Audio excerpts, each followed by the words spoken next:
Alam nyo ba na pwedeng makapag-internet, mag-browse sa Facebook at YouTube kahit na wala kayong load, sa pamamagitan lamang ng pagbago sa isang particular na setting sa inyong mga cellphone? So hindi ko na patatagalin pa, simulan na natin tong tricks na to after nyo i-click yung subscribe button at notification bell dyan sa bandang ibaba. Ang goal ko kasi ngayon is makaabot ng 50,000 subscribers this month or next month. Sounds ambitious pero alam ko nakakayanin natin yan basta magtutulungan tayo mga kabady. At kapag na-reach natin yung 50,000 subscribers is may mananalo ng either GCash or ng brand new smartphone.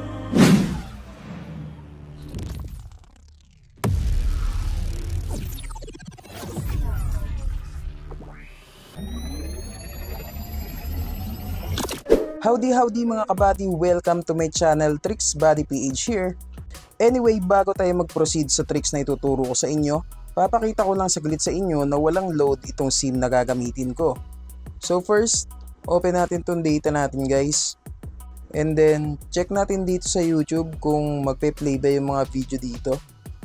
So as you can see, ikot lang siya ng ikot, meaning wala tayong load guys. Next, try natin dito sa Facebook mga kabady. Okay, so tignan natin dito sa video. So ganun pa din guys, wala din, ikot lang din ang ikot. So meaning wala tayong load. Ngayon guys, proceed na tayo. Sundan nyo lang kung ano yung mga steps na gagawin ko. Okay? And I suggest na tapusin nyo tong video na to para hindi kayo magkamali. Kung nabibilisan naman kayo, pwede nyo i-pause tapos i-play nyo ulit para masundan ninyo. So ang unang step na gagawin natin is go to your phone settings. And then go to mobile networks. Tapos pumili lang kayo ng SIM na gagamitin ninyo. Next, go to access point names. So basically nakaset yan sa default APN ng network na gamit natin. So we need to create new APN. At para magawa natin yan, click nyo lang itong plus sign or new APN. Okay. After nyan, dito tayo mapupunta. So if you fill out lang natin to guys. Hindi naman necessary lahat, pero sundan nyo lang kung ano yung gagawin ko. Okay, so click nyo itong name. And then, ang ilalagay nyo dito is Tesseract. Okay, so Tesseract space FN space PH. Okay, so puro capital letter lang yan guys. And then, click natin itong okay. Tapos sa APN, ang ilalagay nyo dito is Freenet. Puro small letter lang guys. .ph. After that, click nyo lang ulit itong okay. Tapos skip nyo lang itong proxy at saka itong port. And then punta na kayo dito sa username. Ang ilalagay nyo dito is Tesseract FNPH. Puro small letter lang yan guys. And then click okay. Next is password. Ang ilalagay nyo dito is Freenet PH. Puro small letters. Okay, so once done, click OK. Dito sa server, wala na yan. Next is itong MMSC. So ang ilalagay nyo dito is HTTP, tapos dalawang tuldok na patayo, tapos dalawang slash, okay, tapos mms.free.fr. Then click OK. Sunod natin is MMS proxy. Lagay nyo dito is MMS proxy.free.fr. Yan. Then click OK. Sunod nyo dyan is punta kayo dito sa MMS port. Tapos lagyan nyo dito ng 8888. So once done, click OK. Next will be the APN type. So from MCC to authentication type is wala na tayong ilalagay dyan. Okay, so dito sa APN type, so lagay nyo lang is default, MMS, SUPL, HIPRI, FOTA, CBS,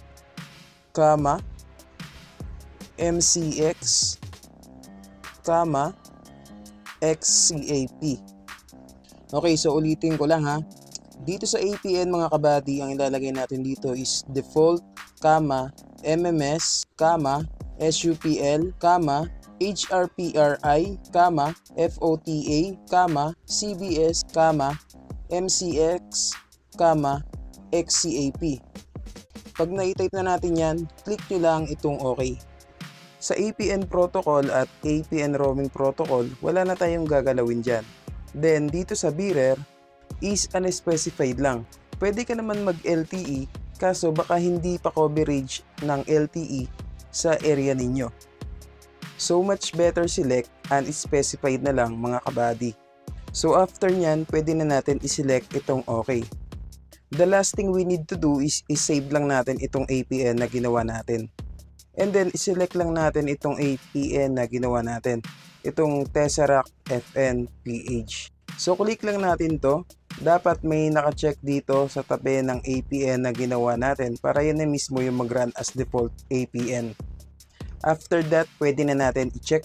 So tingnan natin dito, naka-on yung data natin dito guys. After that, pwede na natin i-try sa Facebook at YouTube kung effective ba talaga siya.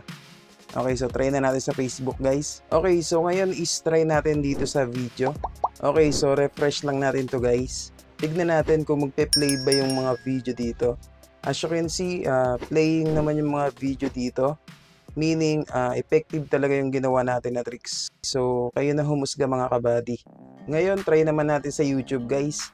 Baka sabihin nyo, chamba lang, di ba? Click natin tong YouTube. Wait lang natin, naglo-loading pa siya guys. As you can see, nagpe-play naman yung mga video dito. So, ngayon is, itatry natin tong video ni Idol Rod TV. Click natin tong video niya. Tignan natin kung magpe-play ba dito. So, ayan, kita nyo naman na play yung mga video dito guys. Meaning, working yung ginawa natin na tricks. Ngayon, isusubukan natin sa speed test. I-click lang natin itong speed test. Okay, so ngayon is i-check natin dito sa speed test. Baka sabihin nyo is libre nga pero mabagal naman.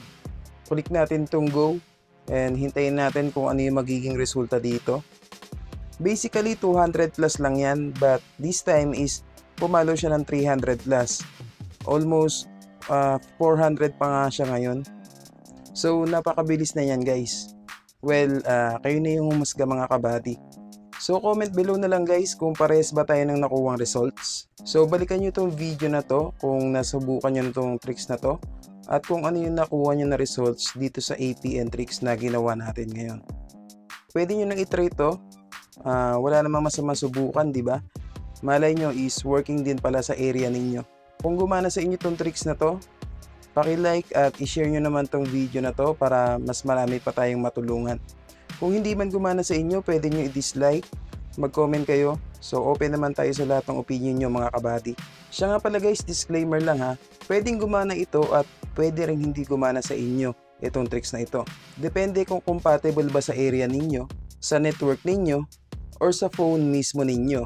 So if ever na hindi gumana sa inyo itong tricks na ito, is meron pa naman tayong tricks na nagawa na. So check nyo na lang guys.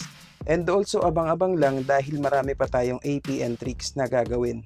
Okay, so kung hindi man gumana itong tricks na to sa inyo na walang load, okay pa naman din itong gamitin dahil pabibilisin nito ang internet connection ninyo. So dito ko natatapusin itong video na to and I hope na may natutunan kayo. Once again, ito po si Tricks Buddy PH. Tandaan, daig ng taong matanong, ang taong nagmamarunong. God bless po sa lahat. Yun lang. Salamat.